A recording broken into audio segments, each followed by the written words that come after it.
à tous et à tous, une nouvelle fois très heureuse de vous retrouver en direct sur le plateau de votre mag Chamengo Info, votre émission éco-responsable où on apprend comment se divertir, comment se déplacer, comment se nourrir ou encore s'habiller d'une façon durable. Et dans l'édition du jour, nous allons voir comment traiter nos vêtements d'une façon éthique. Toujours avec notre chroniqueuse que vous connaissez bien maintenant. Bonjour Alphonsine. Bonjour Ruth. C'est vraiment un plaisir de vous revoir sur notre plateau. Le plaisir est partagé. Et aujourd'hui, nous avons également son invité, Mathilde Pousséo, qui va parler un peu plus tard dans cette chronique. Bonjour Mathilde, merci d'avoir accepté notre invitation. Merci pour votre accueil Ruth et bonjour Alphonsine. Bonjour. Merci beaucoup. Mathilde. Alors sans plus tarder, nous allons entrer dans le vif du sujet avec cette première question. Que faites-vous des vêtements que vous ne portez plus ? On peut penser directement à les vendre par exemple sur Vinted, mais sachez qu'il est possible de recycler ces vêtements. Depuis 2020, 300 conteneurs de vêtements ont été rajoutés, mis en place dans la ville de Paris. Ils récoltent des tonnes de textiles et de chaussures chaque année dans la capitale. Alors visiblement, ce système fonctionne très bien, mais sans qu'on ne sache vraiment comment. Et justement, pour plus d'informations, nous retrouvons notre journaliste en direct du conteneur principal du 15e arrondissement. Bonjour Bintou Sadjosila, pouvez-vous nous expliquer comment ces vêtements sont triés et réutilisés ? Effectivement, je me trouve devant l'un de ces fameux conteneurs de vêtements usagés à Paris. Ils existent depuis 2007. Ici, les citoyens déposent les vêtements qu'ils ne portent plus. Mais que deviennent-ils ensuite ? Je vous explique tout le processus. Ces vêtements, une fois récupérés, sont transférés dans des centres de tri. Certains sont revendus à des fripes ou donnés à des associations caritatives. Selon les études, 268 161 tonnes de vêtements ont été récupérés en 2023. Soit 3,97 kg par habitant. La deuxième phase consiste à récupérer les vêtements trop abîmés de différentes manières. Certains sont transformés en fibres textiles et d'autres en chiffon industriel pour la création de nouveaux vêtements ou isolants thermiques. Ainsi, en donnant une seconde vie aux vêtements, la surproduction est réduite tout comme la pollution liée à l'industrie, sachant qu'il faut environ 7500 litres d'eau pour la création d'un seul jean. Merci Bintou pour ces précieux renseignements. Effectivement, pour être éco-responsable, il ne suffit pas seulement de déposer ses vêtements, mais aussi de s'assurer de la façon dont ils sont traités après ça. Et dans les plus petites villes, s'il n'y a pas de conteneurs comme dans la capitale, les municipalités s'associent avec des ONG, des associations pour collecter les textiles. Même si vous n'habitez pas à Paris, vous avez toujours la possibilité de déposer vos vêtements pour qu'ils soient recyclés. N'hésitez pas à vous rapprocher des associations pour et des municipalités de vos villes.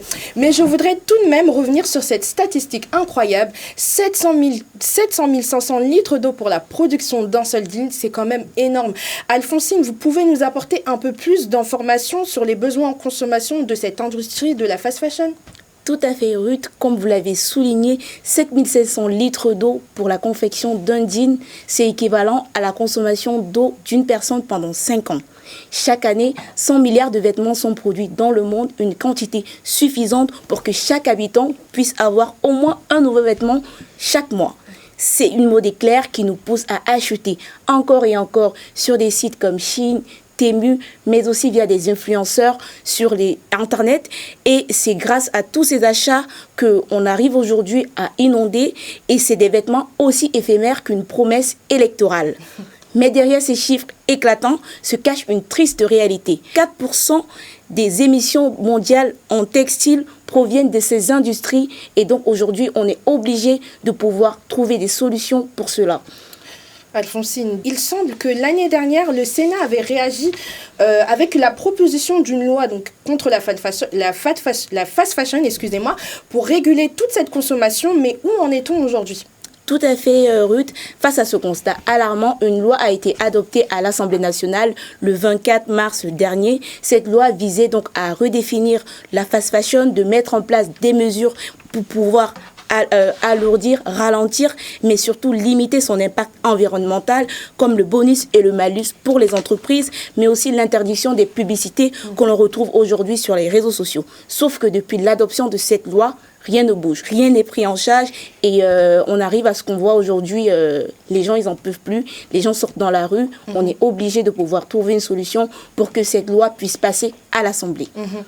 Mais justement, 1 an plus tard et toujours rien, qu'est-ce qui explique ce retard ? Certains évoquent alors une possibilité de pression chez les lobbying de la mode, mais d'autres évoquent une manque de volonté des politiques qui sont occupés à d'autres préoccupations des Français. Toujours est-il qu'il n'y a pas de solution et les vêtements continuent d'inonder la planète et les achats continuent d'être faits sans aucune régularisation. Quoi qu'il en soit, pendant que les sénateurs perdent le temps, les habitants, les personnes, les organisations descendent sur la rue et ils n'auront pas de retour, il n'y aura pas de solution tant que cette loi ne sera pas adoptée. Merci Alphonsine pour toutes ces informations. Nous avons vu effectivement l'opération Stop Fast Fashion devant le Sénat vendredi dernier, une mobilisation à la fois nationale et internationale. Alphonsine, justement, vous êtes accompagnée d'une actrice majeure de cette opération. Tout à fait. On a eu le privilège d'avoir sur ce plateau Mathilde Pousseau, qui est déléguée générale pour l'ONG Éthique sur étiquette. Elle a participé à cette opération anti-fast fashion vendredi dernier. D'ailleurs, Mathilde, bonjour. Et bonjour. Dites-nous tout de suite, qu'est-ce qui vous a motivé à participer à cette opération? Alors, le collectif Éthique sur l'étiquette, de manière générale, se bat contre la fast fashion. Il se bat contre les conditions de fabrication des vêtements qui sont définies dans le cadre de la fast fashion. Et d'ailleurs, on reviendra sur la définition un petit peu plus tard. Et puis sur les impacts sociaux et environnementaux, comme on l'a vu, du devenir de cette mode qui est rapidement produite et qui donc du coup est produite dans des conditions déplorables et qui n'est absolument pas recyclable. Nous faisons partie d'une coalition, la coalition contre la fast fashion, avec 11 autres organisations, 11 autres ONG, qu'elles soient environnementales ou sociales. Et depuis 3 ans maintenant, à chaque Black Friday, par exemple, ou à chaque solde, on se manifeste pour dire attention, chers consommateurs, ces pratiques d'achat, elles sont délétères au niveau de la fabrication. Vous avez parlé du litrage d'eau qu'il faut pour faire un jean, mais il n'y a pas que ça. C'est aussi de l'extractivisme dans les usines de cuivre pour faire les fermetures éclair et les rivets. C'est aussi de l'extractivisme dans les usines de cobalt pour faire les teintures du jean. Ça exploite les gens, ça exploite la planète, ça exploite des enfants et ça participe aussi au travail forcé. Et ça, c'est très documenté. Le 14 mars 2024, donc en première lecture, comme vous l'avez dit, il y a une loi environnementale qui a été adoptée à l'unanimité à l'Assemblée nationale, qui circonscrit de manière elle circonscrivait de manière assez imparfaite la fast fashion, mais surtout elle ne s'adressait qu'aux aspects environnementaux, mais ce qui est déjà pas mal. Et puis, la navette parlementaire, c'est d'abord on passe la loi à l'Assemblée nationale, elle est discutée en commission et puis elle est présentée dans l'hémicycle.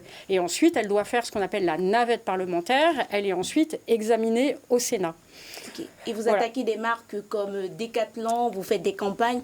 Pourquoi Decathlon lorsqu'on sait que c'est l'une des enseignes préférées des Français? Alors, c'est l'enseigne préférée des Français. Dans tous les sondages, tous les ans, il y a des instituts de sondage qui demandent quelle est la marque préférée des Français. Decathlon arrive en première ligne tous les ans des marques vestimentaires. Decathlon, on l'a vu il n'y a pas très longtemps, notamment à travers Cache Investigation. Vous avez peut-être vu cette émission. Oui, tout à fait. On a vu les pratiques délétères de Decathlon.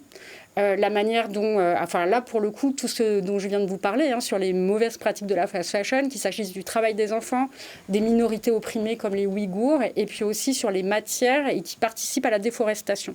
C'est une marque qui est française, c'est un lobby international, puisque aujourd'hui Decathlon est dans quasiment tous les pays du monde. Et nous, en tant que défenseurs des droits humains, on ne peut pas juste rester spectateurs et recevoir les constats des ONG d'investigation sans rien faire et sans bouger. Donc Decathlon est dans le viseur. En tout cas, merci pour vos réponses et on vous souhaite beaucoup de courage dans toutes vos actions. Je suppose que vous avez d'autres que vous poursuivez. Absolument. Et voilà. Effectivement, comme l'a bien dit Alphonsine, on vous souhaite beaucoup de courage pour ce combat contre le grand Decathlon. Alors, nous sommes malheureusement arrivés à la fin de notre émission, en espérant tout de même que cela vous a non seulement plu, mais aussi enseigné. Prochainement, nous aurons peut-être un petit quiz, un petit contrôle surprise sur nos tenues pour voir si elles sont, oui ou non, éco-responsables. Je serai partante. Je pense que vous aussi, d'ailleurs.